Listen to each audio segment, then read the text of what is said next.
It's a great pleasure talking to you right here on China's Television. Thank you so much for your time, sir. Thank you very much, Sheo. Yes. Nice being with you. Thank you, sir. It's a very interesting moment we are in as a country. And I know you're someone who is passionate about this country. You speak about it, you breathe it. Let me first and foremost begin by asking you your view on the state of the nation as it is right now. I know 2023 is around the corner. People are talking about it. It might look far from some people's point of view, but it does look like there is a Nigeria that those who love Nigeria want to see, but they are yet not seeing it. What is your view on the state of the nation? Well, thank you so very much, Sheo. Other than trusting God and keeping hope alive, this is not the Nigeria we envisioned, not only as young people, but in recent past. It's as if we are again at the precipice.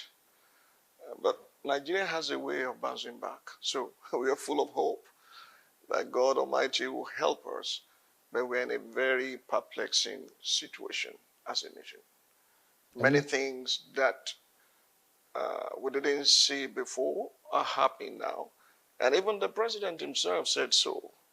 He said nothing worries or bothers him like what is happening in the Northwest, especially the banditry and kidnapping. There might have been sporadic occurrences here and there in the past, but now it comes with bewildering rapidity that you are not even sure of your own personal security or safety. And traveling now, thank God for COVID. We don't want him to stay, but COVID had kind of kept people in their homes. It's horrible. Are you surprised by what is happening, considering your insight into how this government came into being and what we are seeing today? Are you surprised in any way that this kind of thing is happening? Surprise would be a good thing for me. When someone says, are you surprised? I always would like to use that word as an exciting thing. Wow, surprised to see you. You understand me? I'm not surprised. I'm terribly shocked by the things that are happening. I never envisaged it. We're full of hope, and we put everything by the grace of God that we had, and not just me, I said, to ensure that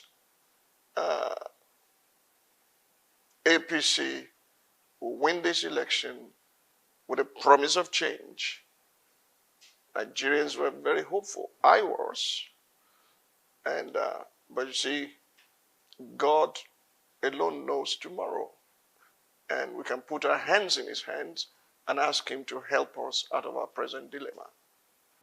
So for some reasons, you hope for a better Nigeria. Definitely. But it's not the hope that you had that you are seeing right now, not what you envisaged at the time that you are seeing right now. How does that make you feel? Well, it's very straightforward. I talk straight from scripture. It's that hope deferred makes the heart sick. But when the desire comes, it's a tree of life. It's as if this hope had been so deferred that it makes one's heart sick. But we still believe that Jesus is the healer.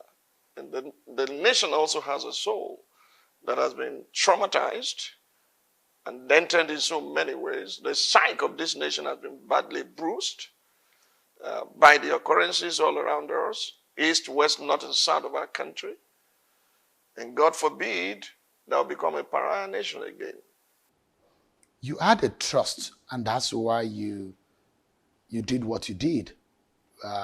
When you said we the other time, it does look like you and some of your friends helped the APC in whatever manner in which you did. And you had a trust in the person of President Bakare, for example. Is that trust still there as we speak? Well, the Bible says we should not trust the arms of flesh or put our trust in princes. The only person you can trust absolutely is God Almighty, because the arms of flesh will fail. The best of men are still men at the very best. From his own utterance, especially when he granted the last interview, the few occasions he had spoken to this nation, he himself was overwhelmed by the things happening. And so a tree does not make a forest. And if I were in his shoes, and I'm not the president, and I'm not suggesting anything or trying to, flight a kite there, I would try other things. If what I've been doing does not work, maybe it's another time to look for those who can really deliver instead of this doldrum. We have been going around about this mountain for 8 years. Something needs to be done if he's mindful of his legacy, and that's been my cry, that's all. If there's going to be an outstanding, enduring legacy that cannot easily be erased or rubbished, some things need to be done very, very soon. So whatever it is, they must sit down and put on their thinking cap and say, look, we cannot let it continue this way. In terms of assessment right now, in a situation, you either assess it as a failure, as a work in progress, or as a pass. How would you describe the situation in the last 6 years? A 6-year-old child that is still crawling has problems. You want to examine or call the doctors to come in, a pediatrician, and say that this child was given birth to 6 years ago, but he's been crawling on, or just moving on his buttocks and on his knees, and he's not running, he's not walking, something is wrong. And so if you're going to assess, we need a serious political Medicare. There is no problem that is devoid of solution. Human beings are given authority and dominion. We are supposed to be answers to problems and solutions to crises that we are in. If you get the right team and the right people who are doing the right things at the right time, we'll get results. But would you say it's a failure in the last 6 years? If there's something, I like to use my own words. Failure would look like try again. You can still do something with it. I once failed an exam, mathematics. In 1973, I sat for exam and I got what we call inverted 6, which is 9 in mathematics. But I met a friend of mine who is late now, Ahmed Abebefe, who was a genius in mathematics in secondary school, but his English was terrible. And I was very good in English. I won the Nigerian Red Cross Club for balloon debate. I could speak English back then. My English now needs to be improved upon. I called him aside. I said, Ahmed, he said, yes, your English is bad. My mathematics is worse. Give me 3 days in a week after school. I'll give you 2 days, and we can help each other and cross-fertilize ideas. You know the end product? You can check why I still have my results. There's nothing to hide. I scored a C5 in mathematics. Ahmed Abebefe scored a C5 in English. We can help ourselves. Yes, there's gross failure. It's apparent to everyone. But you can fail forward. Is this the same Buhari that you had hand in hand, ran with, that you have right now? I don't understand your question, because I sat with the president almost every month or every other month since he became the president of this country, and I've not seen any change in his mental capacity. I've said that to people who believes it must be another Buhari. It's the same person. So the point I'm making, or the question I'm asking is, you had a trust. I mean, you ran with him. You had a trust in helping his party and himself to win an election. And so that trust, something must have happened between that time that you had a trust and now that you think that they're not doing what they should do for Nigeria. So that's the reason why I'm asking that. Is it the same person you trusted that is on right now?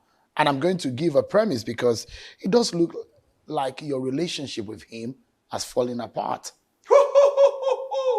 Who said that? I mean, you said that You loved him, you respected him, but now in one of your sermon a few weeks ago, is it the same person you're referring to in that sermon?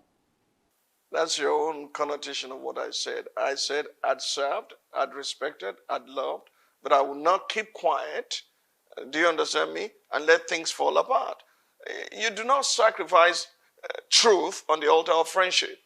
Any friendship that ends never started. So do not think that there's crisis or we're not talking or we're not seeing each other. No. It's not like that. But I had to cry out in case he's not aware of all these things that are happening around him. But you also said that you are not afraid that if it comes in your way, in the manner in which you spoke, it does look like there is a tendency that anybody who speaks out is they come after such people. Let me tell you what led to that particular statement. It was horrifying to me to live in a country where security men will invade the home of a private citizen who has not been charged for any crime. And they will kill people and drag the blood of those people on the floor. That can happen to any citizen. And it's not, I don't think it was President Buhari who went into that place to do it. I was talking to those people. That is a civilized world, except we are beasts and we are in an animal kingdom. You don't do that. Where is the place of the rule of law? If someone had done something wrong, arrest him, prosecute him. But don't invade his privacy in the dead of the night like a Gestapo and kill people and damage the house.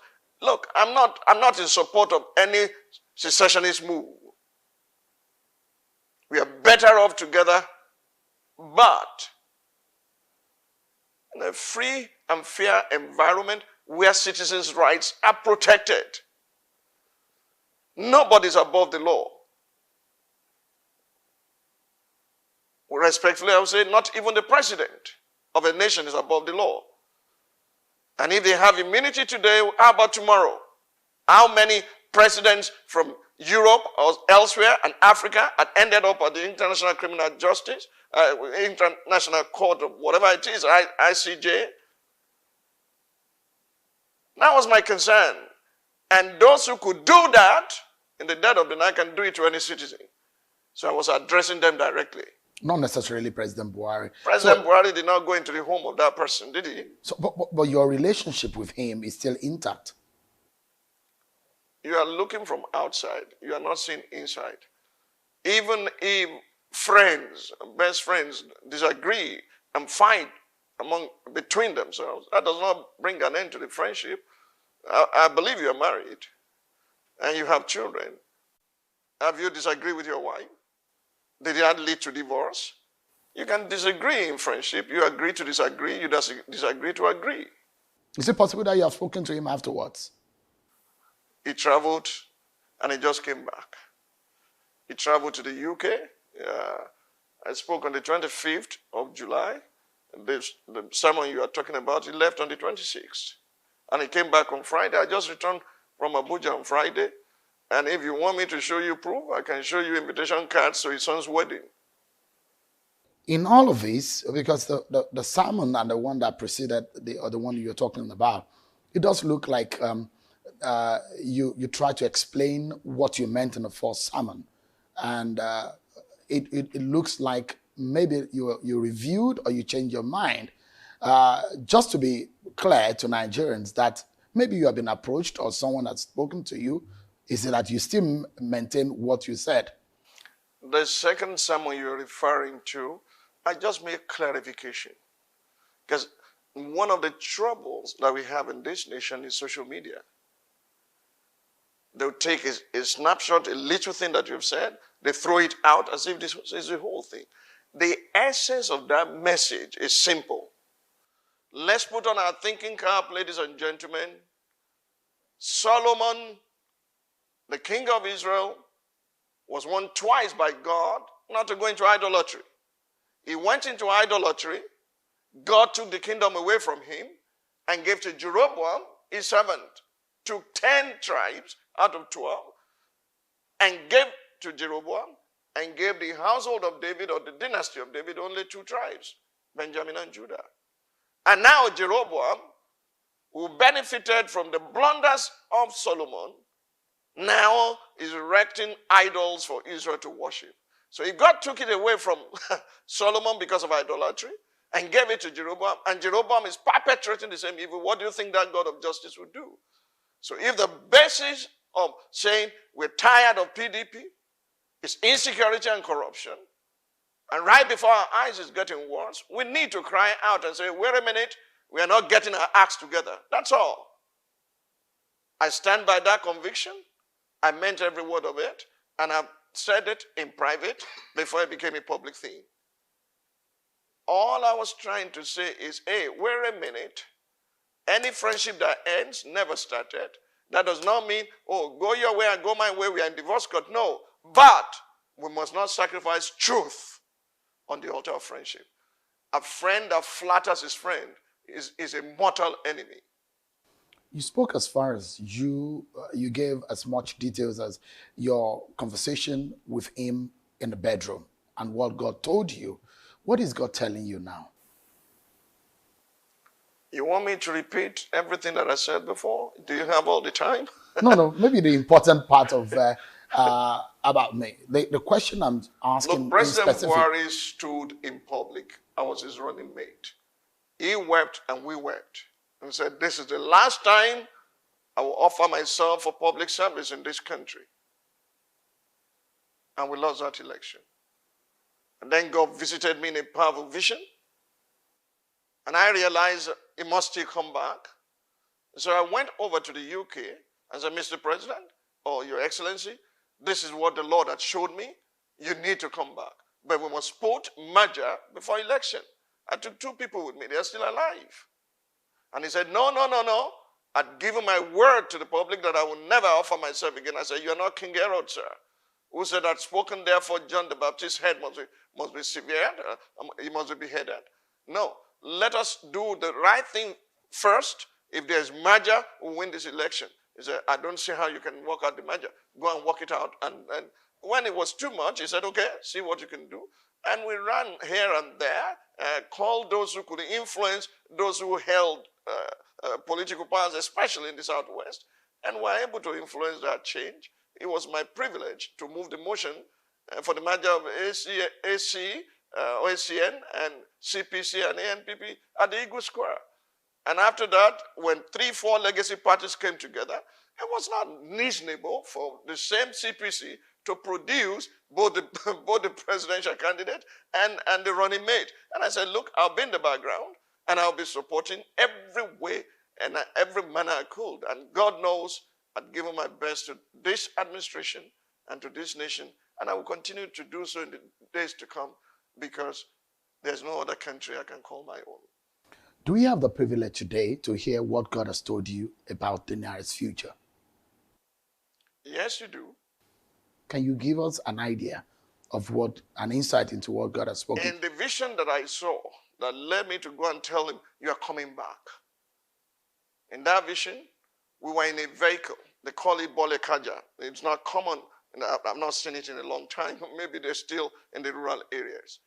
And we're going towards the Southwest to meet the elders of the Southwest, the political juggernauts of the Southwest, in order to forge a merger. And we got a very, very steep slope. And he parked the vehicle that way and came down and said, I would like to ease myself and I will join you soon. When he left, I spoke to the 2 people behind my back. One is late now, that's Yinka Odumake, and the other person is Nasir El-Rufai. In that vision, I said, where we are is dangerous. Let me repark this vehicle as we wait for him. And I went to the driver's seat, and behold, there was no steering, no ignition key, no gearbox, no pedals, no handbrake. He took everything down with him. And I came to myself. And I said, wow, there's still something for this man to do to move the vehicle of this nation forward. And when all the things began and all we're seeing is, and everybody had said it, lopsided this, lopsided that, nepotism here, this one there, and all kinds of things being spoken by Nigerians. Well, those who could influence change try their best. Let me tell you this. I have confidence in God that every part that was taken down are replaceable because the engine is still intact. That's my hope. That's deep. I mean, so for those who perhaps are thinking that this is much like a proverb to them, can you break it down for a clarity of mind and focus on what exactly the future holds for Nigeria? Nigeria is bigger than any individual. 8 years look like a long time, but it's coming to an end. Nigeria is bigger than all of us, and you will do your part and I will do my part. Look, recent polls that we did, social polls, in the past 10 or more years, over 30 million Nigerians who are of voting age are not voted. We need to break that logjam by the grace of God, break the voters' lethargy, and let Nigerians see a better future for ourselves and paint a picture that is actionable. And reach out to them and said, let us arise and rebuild our nation, even if you have to start from the ancient drawings. I'd like to also get a clarification. You said he turned against you. Did he in any way do that? Turn against? I mean, in one of the message, when you say you loved him, you walked, you served him, but he turned against you. Was that? Look, when I'll give you this example, and I'm not trying to dance away from anything. There has been no, and I say it privately and publicly, wherever I have the opportunity, there has been no understanding between us that you do scratch my back, I scratch your back. If I do this for you, do that. No. None whatsoever. He has not made any promise to me about, this will be what you will get if you do this. Neither have I made any promise to him. I will not deny my faith or my God or my conscience in any shape or form. Now, every time you hear I want you to understand that in a single person can be a nation. Goliath said to Israel, give me one man to fight with me. If I kill him, you all become our servants. If he kills me, we all become your servant. There's a we in I. When God said, Israel is my son, my firstborn, he said, let Israel go. But in chapter 5 of Exodus, he said, let my people go. So in that statement, there are too many people that are anti the progress of this nation, that are acting contrary to what we all agreed upon as the template to move this nation forward. And I will articulate that by the grace of God, God giving me life on October the 10th when I do my State of the Nation broadcast one more time. I've not given up on this nation. I'm not going to give up. So there are cabals, there are hands behind the power. I don't care. I don't care. Call them cabals because they mean nothing to me. They can do all the evil they are doing against 200 million Nigerians who are losing hope, who are fleeing their country and going to other countries, and who are fleeing their farms because of those who are coming there to kill them. There's a God of justice who will not let them also lay down in peace, because he who kills by sword shall be killed by the sword, and he who leads into captivity shall be led into captivity. This is the faith and the patience of the saints of God. We have confidence in God, the God of justice. There have been war situations in times past. There have been warlords who thought they were in charge of Nigeria. Look, as long as you continue to learn from the past, you are better prepared, according to Theodore Roosevelt, to prepare yourself for the future that you don't know.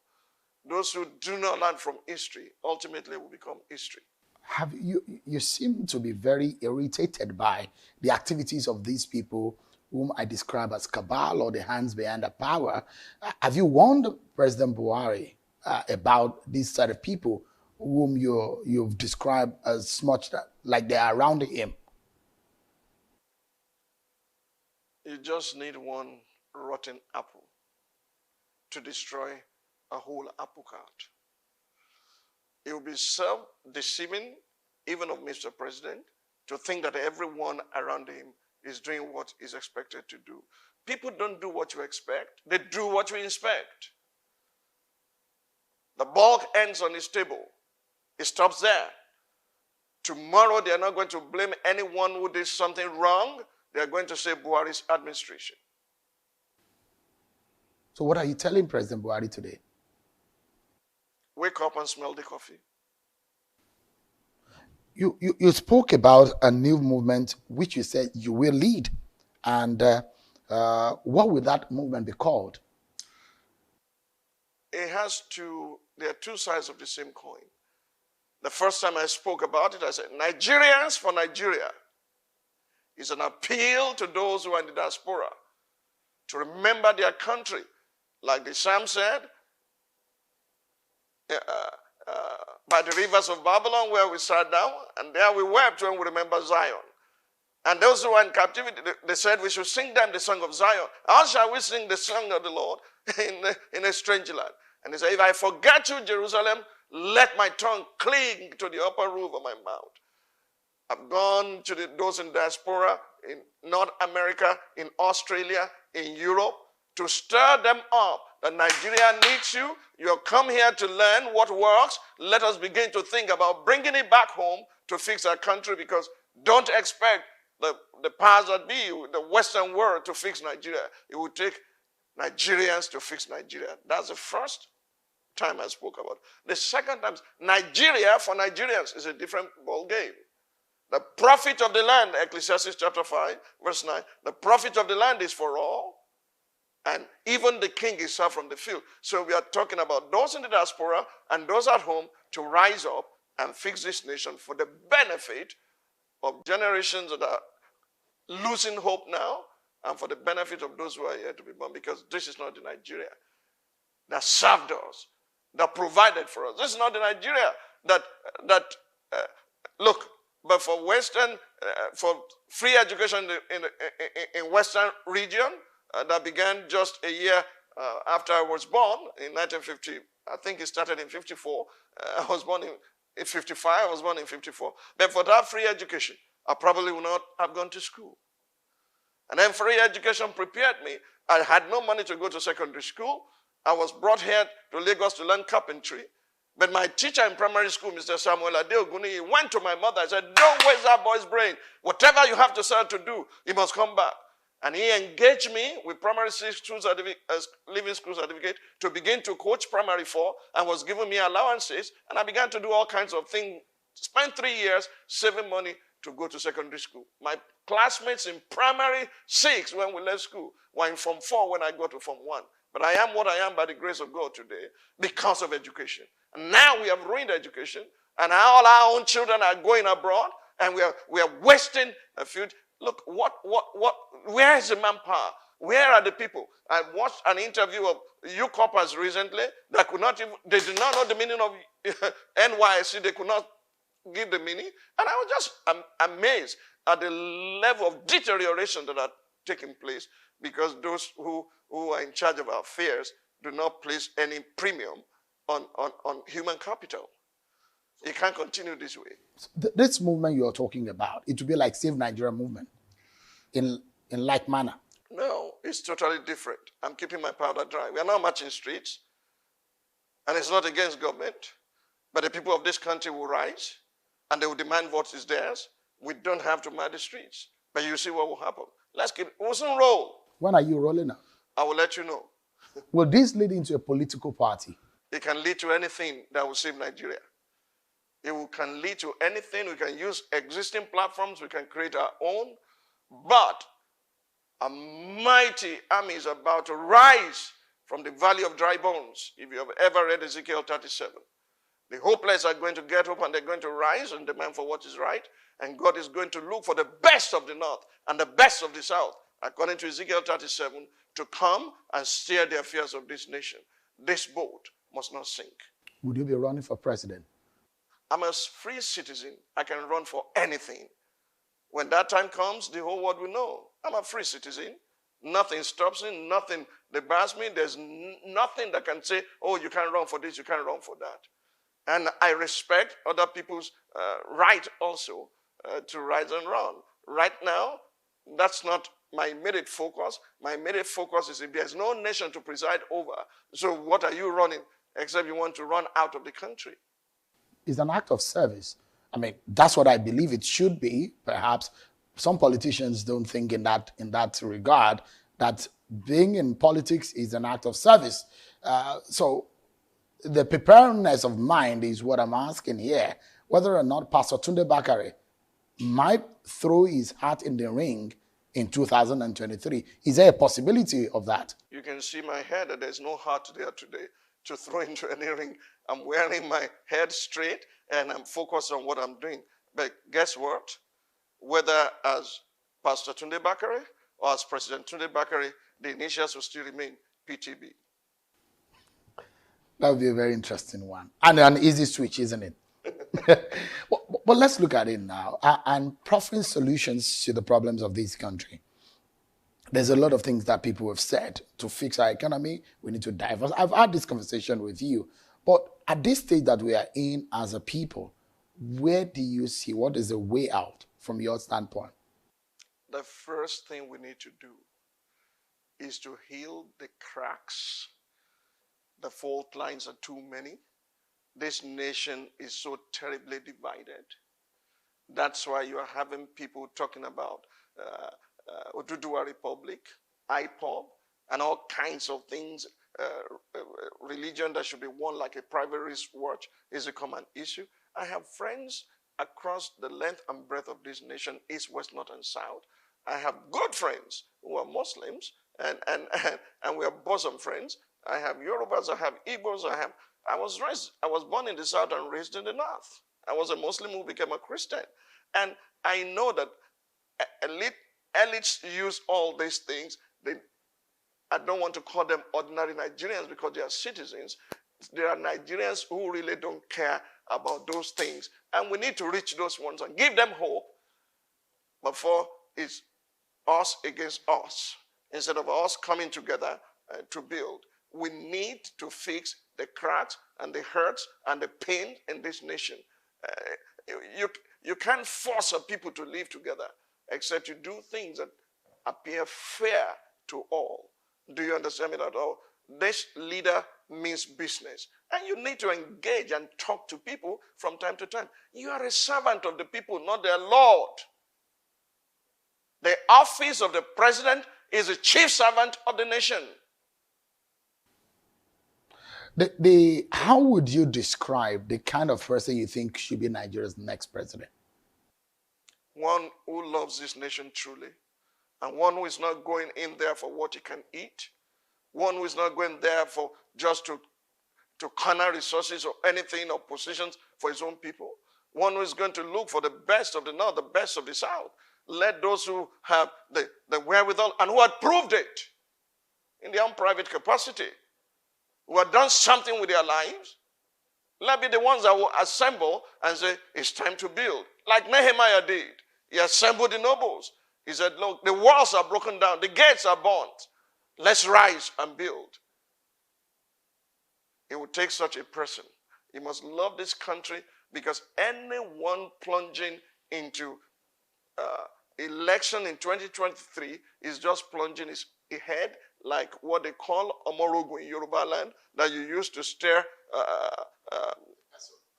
the peso, the small peso is like putting your head inside hot water. And therefore you must go with a team and not go alone. When that time happens, you see what's going to happen. Very shortly, you will see the formidable team that we are presenting to the nation like a shadow cabinet, that these are the men that would do it. We are meeting right now. They can't even locate. They don't even understand what's about to hit the nation. But it's going to hit it big time in a positive manner. Not walking about the streets or damaging cars and burning down what is left. So you have a list of those whom you have in mind already? Not who I have in mind, who I know. Where would you, talking about fairness and the cleavages that have torn us apart as a people. Where do you think is fair to have the president from in terms of rotation and zoning arrangement now? Listen, I've had all kinds of arguments about rotation. It can come from the north, and north has had it for this number of years. I had all kinds of permutations going on. I also peep into social media sometimes. I see some platforms. Some are saying Obasanjo plus Jonathan is for 10 years. Yaradua plus Buhari is 10 years. The North still need 4 years. At this moment, what is needed is the person who can do it. Look at other nations of the world. Look, political parties will bring their best forward, and we just play sectional, or what do you call it? My side, your side. It's our side now. I mean, the best candidates emerge. May God heal our land from such sad comments that the best candidate may not win. What we are faced with now is let the best of the best emerge, and those who have made something out of their lives emerge. You can go to the south, you can go to the north. One man is only one seat. It's who surrounds that seat and what they're able to do. If it's an Igbo man, so be it. If it's a Yoruba man, so be it. If it's a Northerner, Hausa, or Fulani, or so be it. And I'm saying that passionately. Fair is fair. If we have promised rotation, then let's face rotation. But if we have not promised rotation and it's not part of our constitution, let's face reality. It is not really where the person has come from that matters. It is what he's able to do and deliver. Are you concerned about age also?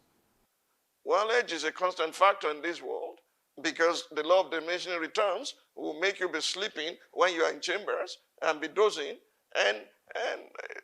But age is a function of the mind. How old was Ronald Reagan when he became president of America?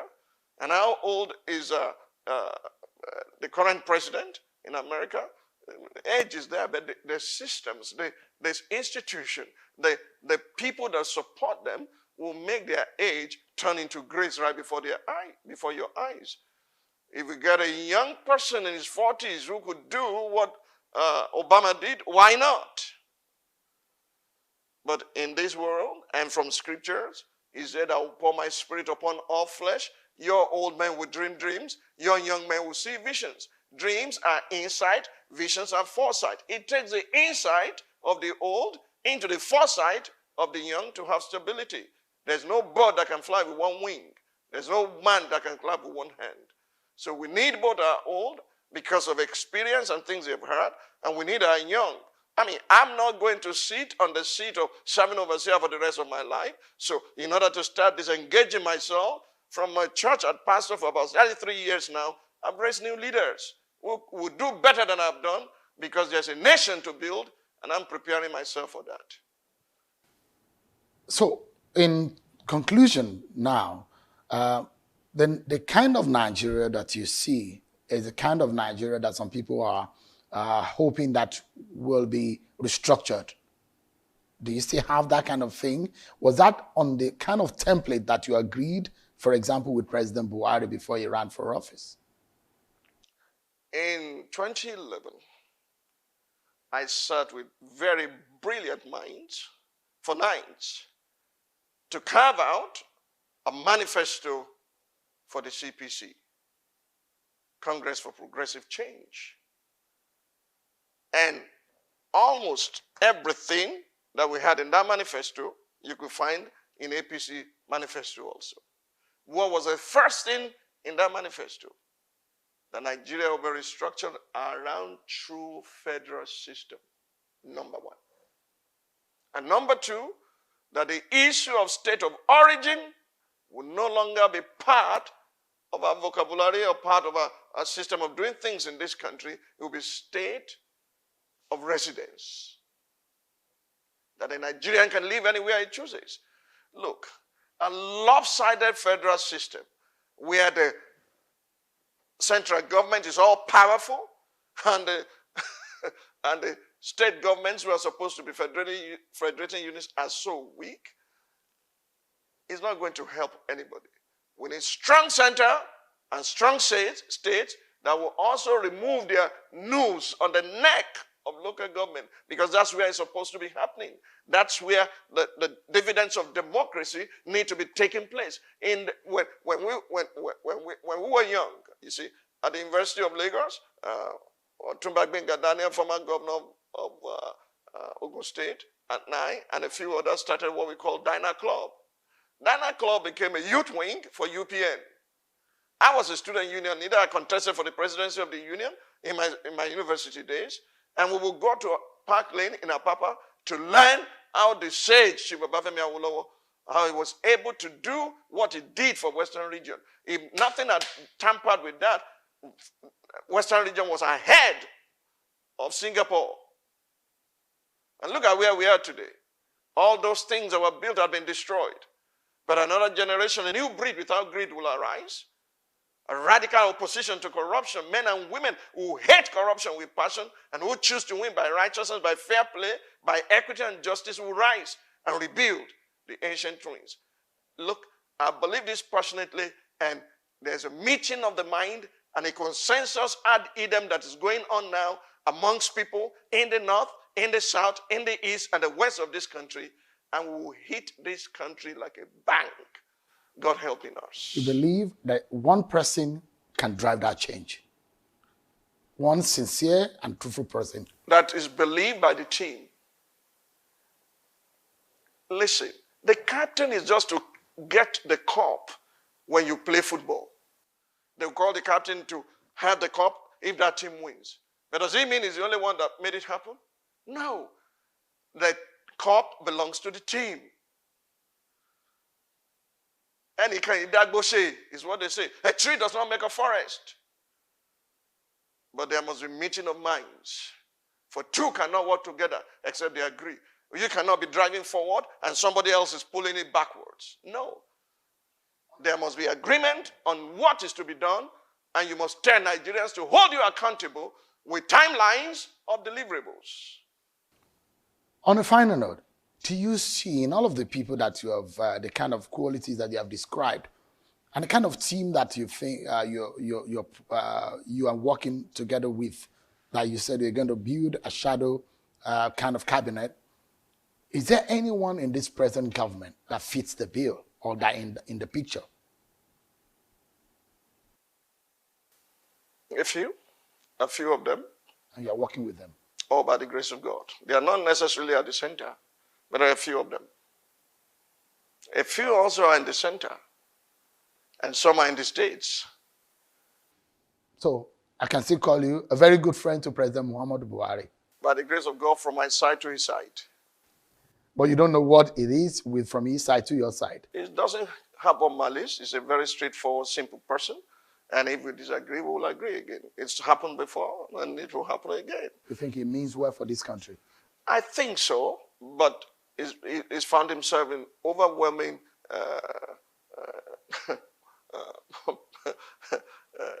hot soup, as I would say, and it takes time to swallow hot okra. So God helping him, he will still have legacy, because we are not going to keep quiet. We want him to have a legacy, and we'll continue to cry, even if it be on rooftop, until that is done. PTB, I mean Pastor Tunde Bakare this time around. Thank you so much. It's a pleasure talking to you. I appreciate it. My pleasure, Sheikh. Thank you so and much. And when it becomes PTB, President Tunde Bakare, I'll still grant you an interview. Thank you so much. It's a pleasure. I appreciate it.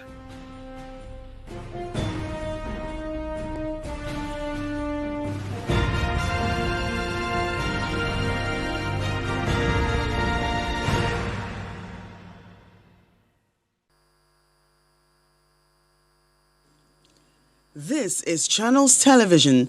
You've been watching a special interview with the overseer of the Citadel Global Community Church.